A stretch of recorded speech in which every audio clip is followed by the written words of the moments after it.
ഇൻഷാ അല്ലാഹ് കൊണ്ടോട്ടി ഈ പ്രാവശ്യം ഏറ്റവും സന്തോഷകരമായി വരാൻ യൂണിറ്റ് കമ്മിറ്റിയുടെ സംഘടിപ്പിച്ച് പുതിയ യൂണിറ്റിലേക്ക് തിരഞ്ഞെടുക്കപ്പെട്ട നേതാക്കൾ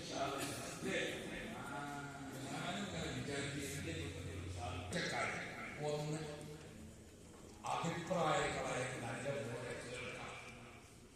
നമ്മളെ കൂടെ ലോകത്തിൽ അഭിപ്രായങ്ങൾ കേൾക്കാം. ഒന്നാം എന്ന ഒരു കമ്മിറ്റി പറയുമ്പോൾ നല്ലതാണ്. വിമർശനങ്ങൾ ഉണ്ടാക്കാൻ ഇഷ്ടപ്പെടും. മനസ്സിലായോ? അഭിപ്രായങ്ങളും വിമർശനങ്ങളും ഒക്കെ സ്വാഭാവികമായിട്ടും ഉണ്ടാകും. അപ്പോഴൊക്കെ നമ്മുടെ മലപ്പുറം ജില്ല 50 ലക്ഷത്തിലധികം ആളുള്ള ജില്ലയാണ്. പൊന്നാനി നാടുകാണി, അതാണ് നിങ്ങളുടെ വ്യത്യാസം. വൈക്കടവ് കഴിഞ്ഞിട്ടാണ് നാടുകാണി അതിർത്തിക്കെത്താൻ. നാടുകാണിന്ന് പൊന്നാനിക്ക് അവിടെ എത്തുമ്പോഴേക്ക് വല്ലാത്ത ദൂരാണ്. അതുകൊണ്ട് പ്രവർത്തന സൗകര്യാർത്ഥം നമ്മൾക്ക് 23 സോൺ കമ്മിറ്റി ഉണ്ട്. ഇത് നോക്കി എത്തണില്ല. 10 വർഷമായി ഞാൻ ജില്ലാ പ്രസിഡന്റാണ്. വൈരത്തൂർ തങ്ങൾ വഫാത്തായത് മുതൽ നമുക്കറിയാം ഇതിന്റെ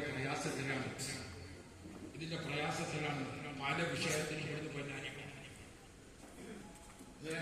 പൊന്നാനിന്ന് പോയിട്ട് തിരിച്ചെത്തുന്ന സമയത്തേക്ക് പോകാൻ അധികം അവിടെ ആ പ്രശ്നങ്ങൾ ഇവിടെ ഈ പ്രശ്നങ്ങൾ അവിടെ പ്രവർത്തകനെ വരുന്ന ഈ മറ്റൊരാൾ വരാതൊക്കെ അങ്ങനെ തുടങ്ങി പല സ്ഥലങ്ങളും നമ്മുടെ സ്ഥാപനങ്ങൾ നിറഞ്ഞു നിൽക്കുന്ന നമ്മുടെ സ്ഥാപനങ്ങൾ അവിടെയൊക്കെ പോകേണ്ടതായ പല പ്രശ്നങ്ങൾ ആവശ്യമാണ്.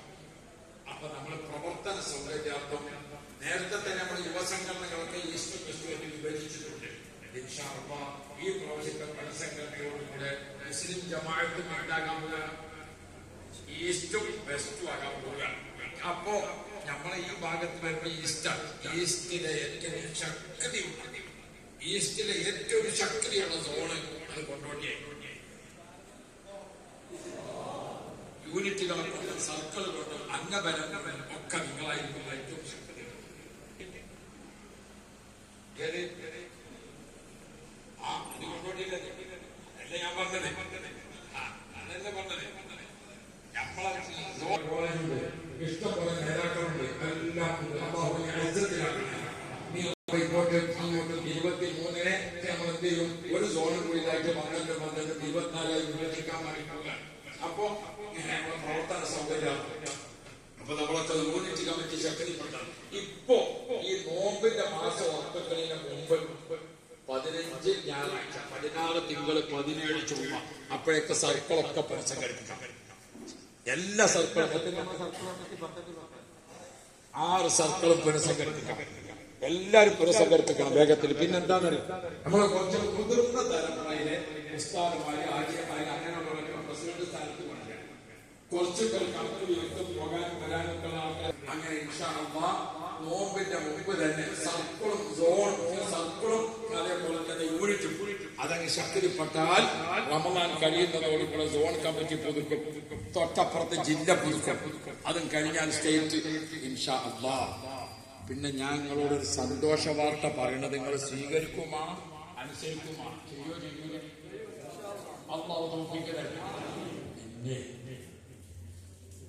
നമ്മളെ 100ാം വാർഷികത്തിന്റെ പ്രഖ്യാപനം എവിടുന്ന് നടന്നു? കാസർഗോഡ്.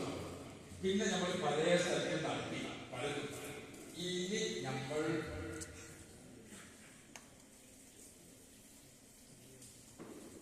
100ാം വാർഷികത്തിന്റെ സമാപനത്തിന് മുമ്പ് നമ്മൾ ഏത് നടത്താൻ പോകുക? പ്രഖ്യാപനം നടത്താം. വിളംബരം നടത്തുന്നത് അടുത്ത ശനിയാഴ്ച കോട്ടക്കര. ഇൻഷാ അല്ലാഹ് അതിൽ കൊണ്ടോട്ടി സോണിൽ ഈ ഇരിക്കുന്ന ഒരാളും അവിടെ എത്താത്തവരും ഉണ്ടാകാൻ പാടില്ല.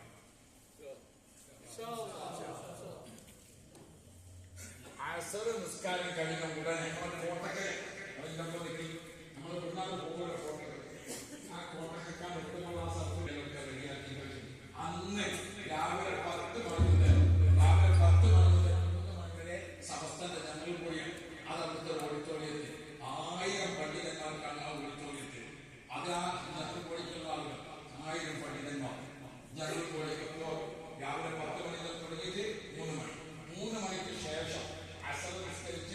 ഇൻഷാ അല്ലാഹ് മൈതാനിൽ സമ്മേളനം തുടങ്ങും. നമ്മളെ പിന്നെ അത് പിടുത്തല്ലോ. അപ്പൊ ഞാൻ ഓർമ്മപ്പെടുത്തുന്നു, അള്ളാഹു തന്നെ കഴിവ് നൽകുമാറാണ്. അപ്പൊ ഇൻഷാ അല്ലാഹ് ആ പണ്ഡിതന്മാരിൽ നിന്ന് ഒരുമിച്ചുകൊണ്ടാണ് അവിടെ മുതിർന്ന തലമുറയാണ് മുസ്ലിം ജമാഅത്ത്. നമ്മൾ മുഴുവനോടെ